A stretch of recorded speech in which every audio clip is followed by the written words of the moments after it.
5 लाख करोड़ डूबा, क्या देश में फिर लगेगा लॉकडाउन? राहुल बोले देश के साथ बड़ा धोखा।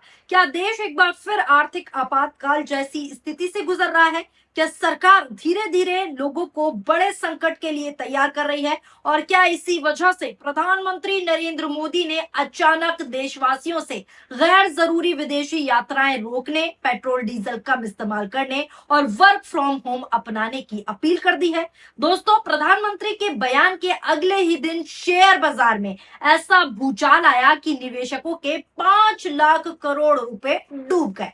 सेंसेक्स 1100 अंक से ज्यादा टूट गया। ट्रैवल, टूरिज्म, एयरलाइंस और होटल सेक्टर के शेयर धड़ाम हो गए। अब सोशल मीडिया पर लोग पूछ रहे हैं कि क्या देश में फिर से लॉकडाउन जैसे हालात बनने जा रहे हैं? क्या हुआ है, कैसे 5 लाख करोड़ रुपए डूबे हैं, सारी जानकारी आपको विस्तार से आज उस वीडियो में दूंगी। नमस्कार, मैं हूं आपके साथ फराह खान और आप देख रहे हैं पीआरबी। यह हेडलाइन देखिए, पीएम मोदी की विदेशी यात्रा टालो, अपील का असर ट्रैवल टूरिज्म शेयर जमीन पर। अगला हेडलाइन देखिए, शेयर बाजार आया घुटनों पर, 5 लाख करोड़ रुपए डूबे, क्या पीएम मोदी की अपील ने डराया? जाने बड़े कारण।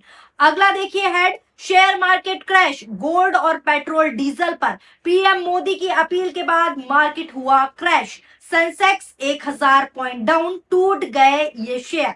साफ तौर पर हेडलाइन पर आप समझ गए होंगे कि शेयर बाजार धड़ाम हो चुका है। प्रधानमंत्री नरेंद्र मोदी ने तेलंगाना के हैदराबाद में आयोजित कार्यक्रम में देशवासियों से अपील की थी कि पश्चिम एशिया में चल रहे युद्ध की वजह से भारत पर गंभीर असर पड़ रहा है। उन्होंने कहा था कि पेट्रोल, डीजल, गैस और कच्चे तेल की कीमतें लगातार बढ़ रही हैं। इसीलिए विदेशी मुद्रा बचाने के लिए लोगों को संयम बरतना होगा। प्रधानमंत्री नरेंद्र मोदी ने कहा कि लोग गैर जरूरी विदेशी यात्राएं टाल दें, मेट्रो का इस्तेमाल करें, कार पूल करें, वर्क फ्रॉम होम अपनाएं, ऑनलाइन मीटिंग करें और यहां तक कि 1 साल तक सोना नहीं खरीदने की भी साफ तौर पर प्रधानमंत्री नरेंद्र मोदी ने अपील की। बस फिर क्या था, अगले ही दिन शेयर बाजार में भगदड़ जैसी जो है स्थिति बन गई और शेयर बाजार धड़ाम हो गया। पहले आप मोदी जी का वो बयान सुने जिसमें वो कह रहे हैं कि 1 साल तक विदेशी यात्रा टालनी जो है जरूरी है, ये देश के लिए संकट है। नजर डालिए इस वीडियो पर। इसमें हमें विदेशी मुद्रा बचाने पर भी बहुत जोर देना होगा, क्योंकि दुनिया में पेट्रोल डीजल इतना ज्यादा महंगा हो गया है, पहले से कई गुना ज्यादा कीमतें बढ़ गई है। तो हम सबका दायित्व है कि पेट्रोल डीजल की खरीद पर जो विदेशी मुद्रा खर्च होती है, पेट्रोल डीजल बचाकर हमें वो मुद्रा भी बचानी है। इसके लिए हमारे छोटे छोटे प्रयास भी देश की बहुत मदद कर सकते हैं। जैसे आजकल जो विदेशों में शादियों का, विदेशों में घूमने का, विदेशों में वैकेशन पर जाने का मिडिल क्लास में कल्चर बढ़ता जा रहा है।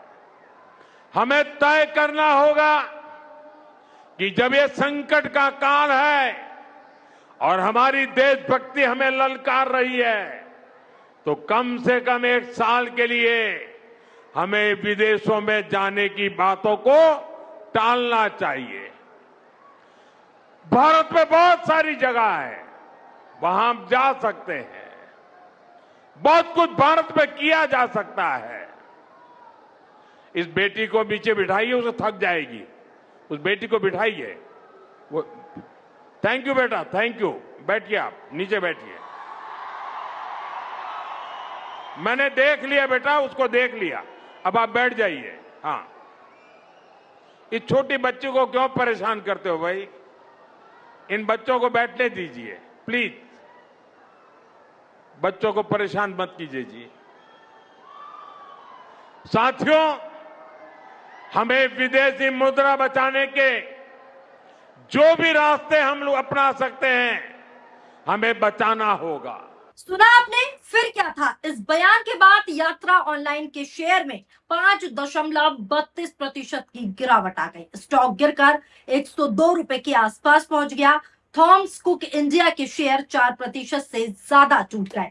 इजी ट्रिप प्लानर्स के शेयर में भी 3% से ज्यादा जो है गिरावट दर्ज हुई। निवेशकों को डर है कि अगर लोग विदेश यात्रा कम करेंगे तो ट्रैवल और हॉस्पिटैलिटी सेक्टर को बड़ा नुकसान हो सकता है और इसी वजह से शेयर बाजार की स्थिति ये है। सिर्फ ट्रैवल सेक्टर ही नहीं बल्कि एयरलाइंस कंपनियों के शेयर भी बुरी तरीके से धड़ाम हो गए हैं, टूट गए हैं। इंडिगो चलाने वाली इंटर ग्लोबल एविएशन के शेयर भी 4% से ज्यादा गिर गए। शेयर बाजार में इतनी बड़ी गिरावट आई दोस्तों कि सेंसेक्स की लिस्टेड कंपनियों का कुल मार्केट कैप लगभग 5 लाख करोड़ रुपए कम हो गया। सेंसेक्स 1100 अंक टूट गया जबकि निफ्टी में भी 1% से ज्यादा गिरावट दर्ज की गई। सोशल मीडिया पर लोग कहने लगे कि क्या सरकार को पहले से किसी बड़े संकट की जानकारी है? ये सवाल अब पूछा जा रहा है। राहुल गांधी ने इस पूरे मामले पर बड़ा हमला बोला। राहुल गांधी ने बकायदा पोस्ट किया और पोस्ट करते हुए साफ तौर पर लिखा कि मोदी जी ने कल जनता से त्याग मांगे। सोना मत खरीदो, विदेश मत जाओ, पेट्रोल कम जलाओ, खाद और खाने का तेल कम करो, मेट्रो में चलो, घर से काम करो। ये उपदेश नहीं बल्कि ये नाकामी के सबूत है, ये राहुल गांधी ने कहा है। 12 साल में देश को इस मुकाम पर ला दिया है कि जनता को बताना पड़ रहा है क्या खरीदें क्या ना खरीदें, कहां जाएं और कहां ना जाएं। हर बार जिम्मेदारी जनता पर डाल देते हैं ताकि खुद जवाबदेही से बच निकले। देश चलाने वाला अब कॉम्प्रोमाइज्ड पीएम की बस की बात नहीं, यानी देश चलाना अब प्रधानमंत्री मोदी की बस की नहीं है, ये राहुल गांधी कह रहे हैं। और इसके बाद क्या था, राहुल का एक पुराना वीडियो भी वायरल हो गया जिसमें उन्होंने पहले ही कह दिया था कि पश्चिम एशिया में चल रहा युद्ध हमारी अर्थव्यवस्था को गंभीर नुकसान पहुंचा रहा है, लेकिन हमारे कॉम्प्रोमाइज प्रधानमंत्री इस पर चर्चा करने का साहस नहीं रखते। शेयर बाजार गिर रहा है, एलपीजी की कीमत बढ़ रही है और कच्चे तेल की कीमतें ऐतिहासिक स्तर पर पहुंच गई हैं। इसका सीधा असर आम आदमी पर ही पड़ेगा, ये राहुल गांधी ने पहले ही कह दिया था और अब ये वीडियो वायरल हो रहा है। राहुल गांधी के इस वीडियो पर नजर डालिए। वेस्ट एशिया में हो रहा है, उससे कितने रुपए का नुकसान होगा? मतलब एक प्रकार से पैराडाइम शिफ्ट करने की लड़ाई चल रही है, उससे हमारी इकोनॉमी को जबरदस्त नुकसान होने वाला है। स्टॉक मार्केट का आपने देख लिया, यूएस डील साइन कर दी है मोदी जी ने, तो बहुत जबरदस्त चोट लगने वाली है देश को। तो उस पर डिस्कशन करने से क्या प्रॉब्लम है, यही हम मांग रहे हैं। और उसके बाद हम दूसरी इशू पे डिस्कशन करेंगे। बट आपको क्या लगता है, वेस्ट एशिया का जो मामला है क्या वो जरूरी नहीं है क्या? फ्यूल प्राइस, इकोनॉमिक डेविस्टेशन, ये जरूरी नहीं है क्या? तो ये जनता की इशू है, इसको हम जरूरी मानते हैं, इस पे हम डिस्कशन चाहते हैं। उसके बाद स्पीकर पे जो मोशन है, ठीक है, उसको डिस्कस करेंगे, कोई प्रॉब्लम नहीं है। बट वो डिस्कशन करना नहीं चाहते हैं क्योंकि उसमें दूसरी बातें निकलेंगी, उसमें प्राइम मिनिस्टर की पोजीशन निकलेगी। प्राइम मिनिस्टर का जो पूरा कॉम्प्रोमाइज हुआ है, जो उन पर ब्लैकमेल किया जा रहा है, वो सवाल उठेगा, तो उसको डिस्कस नहीं करना चाहते। आपने देखा प्राइम मिनिस्टर भाग गए, पार्लियामेंट हाउस से भाग गए। सुना आपने, अब लोग राहुल गांधी के इस वीडियो को कह रहे हैं कि राहुल गांधी ने जो मार्च में कह दिया था प्रधानमंत्री जी को मई में समझ आया कि देश संकट में है, वो अब तक जागे हुए नहीं थे, ऐसा लोगों का कहना है। सोशल मीडिया पर लोग पीएम मोदी पर तंज कसते हुए सवाल मार रहे हैं, सवाल उठा रहे हैं और कहने लगे चुनाव खत्म होते ही अचानक देश को आर्थिक संकट क्यों याद आ गया प्रधानमंत्री मोदी का? अगर हालात इतने गंभीर थे तो चुनाव के दौरान जनता को क्यों नहीं बताया गया? लोग कह रहे हैं प्रधानमंत्री जनता से पेट्रोल बचाने और विदेश यात्रा रोकने को कह रहे हैं, उनसे अपील कर रहे हैं, लेकिन खुद बड़े बड़े राजनीतिक कार्यक्रम जारी है। इसी पर तंज कसते हुए एक यूजर ने पोस्ट किया और लिखा कि आप पेट्रोल डीजल का इस्तेमाल कम करें ताकि प्रधानमंत्री जी रोड शो कर सके। यानी खुद प्रधानमंत्री नरेंद्र मोदी भाषण देकर कह रहे हैं वैश्विक संकट के इस समय में हमें कर्तव्यों को सर्वोपरि रखना है, लेकिन कुछ संकल्प लेने होंगे और उन्हें पूरा करना ही होगा। इसको लेकर मेरा यह विशेष आग्रह है। लेकिन खुद क्या कर रहे हैं? आपके सामने है, खुद रोड शो हो रहे हैं, खुद रैलियां हो रही हैं, संबोधन हो रहे हैं। ये संबोधन भी हुआ, इसमें भी पैसे खर्च हुए होंगे ना। और एक और यूजर ने लिखा कि मोदी लोगों से पेट्रोल और डीजल कम इस्तेमाल करने को कह रहे हैं, वर्क फ्रॉम होम की सलाह दे रहे हैं। सिर्फ 2 घंटे बाद खुद गुजरात में 50 प्लस गाड़ियों के काफिले के साथ रोड शो कर रहे हैं, जिसमें हजारों लीटर पेट्रोल बर्बाद हुआ। यानी देशवासियों को नसीहत और खुद अपील के बाद क्या करते हैं, 50 प्लस गाड़ियों के काफिले के साथ रोड शो कर रहे हैं। यह है देश के पीएम। अब पेट्रोल डीजल खत्म नहीं हो रहा, अब इस पर लोग तंज भी कसने लगे। एक तरफ पीएम मोदी अपील कर रहे हैं देशवासियों से कि पेट्रोल डीजल बचाओ, यात्राएं नहीं करो, यहां जाने से बचो, वहां जाने से बचो, और खुद क्या कर रहे हैं, यात्राएं, रोड शो आपके सामने है। इसी पर एक यूजर ने तंज कसते हुए लिखा कि देशवासियों तुम पेट्रोल बचाओ, मैं गाड़ी पर चढ़कर रोड शो करूंगा। यानी देशवासी पेट्रोल बचाएं, लेकिन प्रधानमंत्री मोदी क्या करें, रोड शो करें। अब साफ शब्दों में कहूं तो प्रधानमंत्री शाम को देश को संकट समझा रहे थे कि संकट हो रहा है, शाम को समझा रहे थे, और थोड़ी देर बाद विशाल रैली कर रहे थे। लोगों ने सवाल उठाया कि अगर हालात इतने गंभीर हैं तो क्या सरकार खुद भी अपना खर्चा कम करेगी? क्या बड़े राजनीतिक कार्यक्रम और जो ये चुनावी रैलियां हैं वो रुकेंगी? क्योंकि देश संकट में है तो आप ये सब क्यों कर रहे हैं?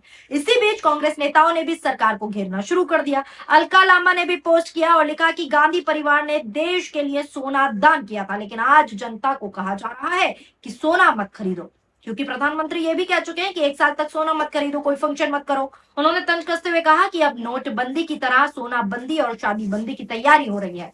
सोशल मीडिया पर कई लोग ये भी कह रहे हैं कि सरकार धीरे धीरे लोगों को लॉकडाउन जैसे हालात के लिए मानसिक रूप से पहले से ही तैयार कर रही है, क्योंकि प्रधानमंत्री ने खुद कोरोना काल का जिक्र करते हुए कहा कि वर्क फ्रॉम होम और ऑनलाइन मीटिंग्स की आदत फिर से शुरू करनी चाहिए। बस इसी बयान के बाद लॉकडाउन जो शब्द है वो सोशल मीडिया पर जो है ट्रेंडिंग में आने लगा और लोग सोचने लगे कि क्या फिर से लॉकडाउन लगने वाला है। तेलंगाना के मुख्यमंत्री रेवंत रेड्डी ने भी प्रधानमंत्री मोदी के सामने मन से कई बड़ी मांगे रखी। उन्होंने कहा कि जैसे कभी केंद्र ने गुजरात मॉडल को समर्थन दिया था, वैसे ही अब तेलंगाना को पूरा समर्थन मिलना चाहिए ताकि देश की अर्थव्यवस्था मजबूत हो सके। उन्होंने साफ कहा कि देश को विकास चाहिए, नफरत की राजनीति नहीं। जब देश की बात आए तो हम राजनीति नहीं करते। जब देश तरक्की करना है, देश के लिए हम अब साथ रहकर, हम साथ खड़े होकर देश को आगे लेकर जाएंगे। तेलंगाना मुख्यमंत्री के नाते से मैं वादा करता हूं, आपको 2034 में $1 trillion economy, by 2047 $3 trillion economy, विकसित भारत में हम जोड़ेंगे।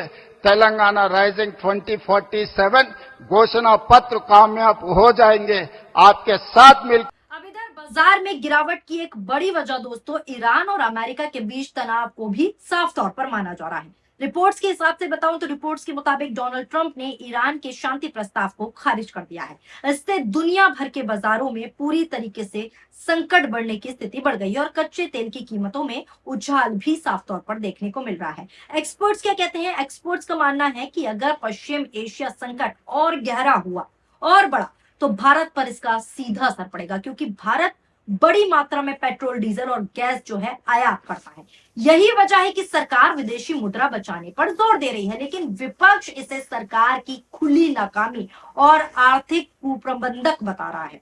यानी साफ तौर पर सरकार इसकी जिम्मेदार है। फिलहाल देश में सबसे बड़ा सवाल यही है कि क्या ये सिर्फ सावधानी बरतने की अपील है जो पीएम मोदी ने की, या फिर आने वाले दिनों में देश को और बड़ा आर्थिक झटका लग सकता है। शेयर बाजार में 5 लाख करोड़ रुपए डूब गए हैं। मैंने आपको जैसे कि खबर के मुताबिक बताया, ट्रैवल और एयरलाइन सेक्टर में भारी गिरावट है। सोशल मीडिया पर लॉकडाउन और आर्थिक आपातकाल की चर्चाएं तेज हो चुकी हैं। राहुल गांधी संसद बुलाने और सरकार से जवाब मांगने की बात कर रहे हैं। अब देखना यह होगा कि सरकार इन सवालों का जवाब कैसे देती है और आने वाले दिनों में देश की अर्थव्यवस्था किस दिशा में देखने को मिलती है। फिलहाल आपकी इस खबर को लेकर क्या राय है? आप किस तरीके से इसको देख रहे हैं? जिस तरीके से शेयर मार्केट धड़ाम नीचे गिरा है वो किसकी वजह है और किसकी वजह से ये हो सकता है? क्या प्रधानमंत्री की कोई नाकामी है जैसे कि राहुल गांधी कह रहे हैं और पूरा विपक्ष कह रहा है और साफ तौर पर सोशल मीडिया पर ये चर्चा चल रही है? क्या वाकई प्रधानमंत्री की ये नाकामी है? आपकी इस खबर को लेकर क्या राय है? नीचे कमेंट बॉक्स में अपनी प्रतिक्रिया जरूर दीजिएगा। वीडियो पसंद आई हो तो वीडियो को लाइक कीजिए और हमारे चैनल PRB को सब्सक्राइब करना ना भूलें। शुक्रिया।